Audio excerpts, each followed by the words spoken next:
You know the name, Professor Abraham Van Helsing. He's the ultimate vampire hunter, a man of both science and faith who stared down the king of the undead. But what if he wasn't just a character in a book? Well, today, we're opening a century-old case file to solve one of literature's greatest mysteries. Who was the real Van Helsing? Okay, so this whole mystery kicks off with this incredible clue, and it comes from Dracula's author, Bram Stoker himself. Right after the book came out, he let it slip to an interviewer that the professor wasn't just a figment of his imagination. He was based on a real person. And just like that, with that one single claim, Stoker launched more than 100 years of literary detective work. Scholars, fans, you name it, they've all tried to unmask the man who inspired the world's most famous occult detective. But the question has always been, who was he? All right, so our investigation starts somewhere you probably wouldn't expect. Not in Holland, but in Germany. And our first clue comes from a piece of evidence that was lost for decades. Bram Stoker's own private notes for the novel. It turns out, in Stoker's earliest drafts, Van Helsing wasn't even Dutch. Nope. His name was Max Winschofel, and he was written as a classic German professor. You know the type, a stereotype in Victorian books for a character who knows everything about dusty old tomes and weird philosophies.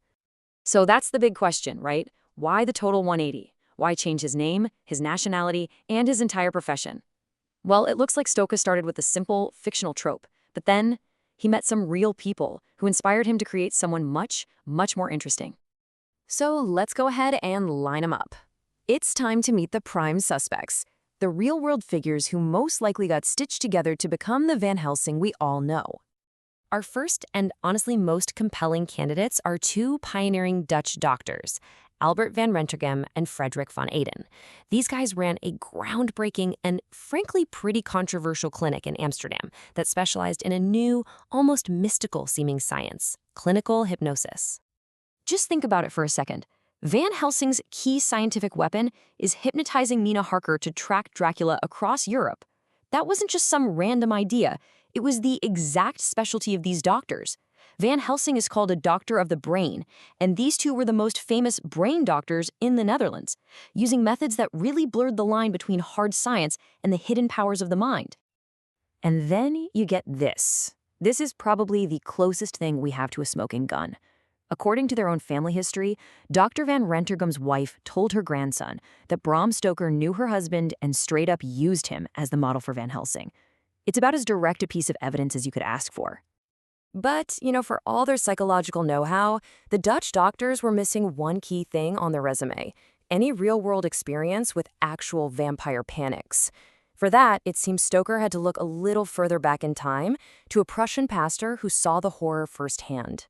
This pastor, George Helwing, a man of both science and God, he documented this absolutely gruesome ritual during a plague.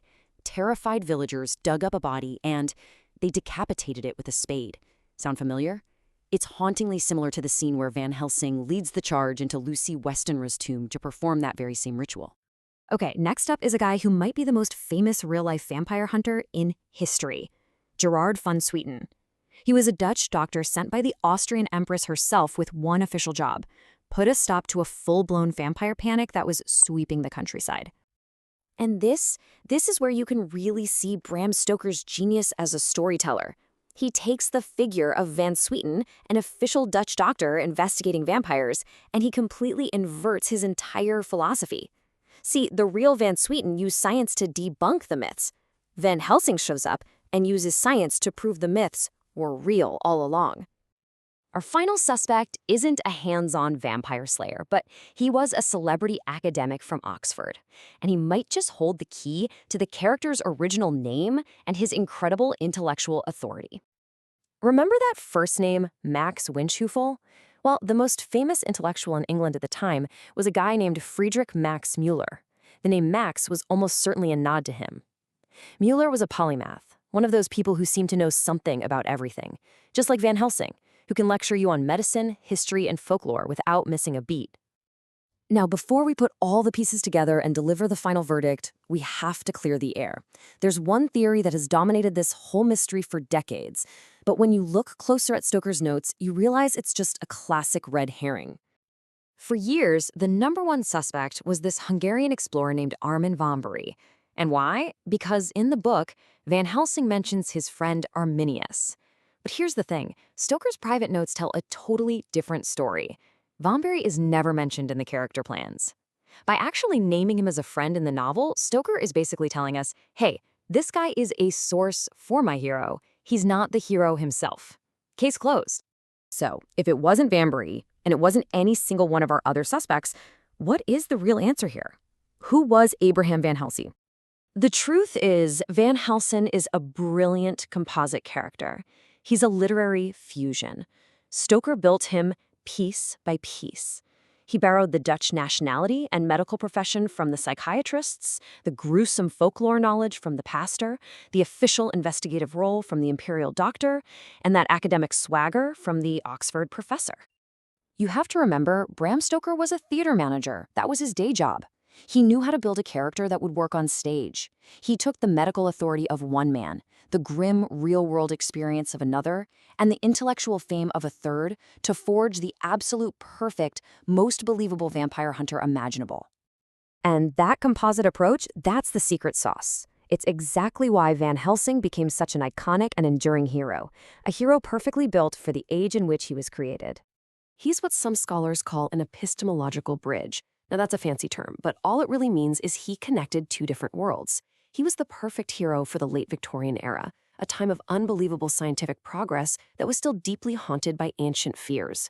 He bridged the gap between old-world superstition and new-world science. I mean, think about it. This is a doctor who performs a modern blood transfusion, and then in the very next scene, he's prescribing crucifixes and garlic. He made it possible for readers to believe that rational, modern science and ancient magic could actually work together to defeat the monsters hiding in the shadows. And maybe, in the end, the whole search for the real Van Helsing tells us something important about ourselves. Even today, in our world of data and algorithms, we still crave figures who can stand right on the edge of the unknown and make sense of it for us. We still need someone who can bridge that gap between what we can explain and what we truly fear.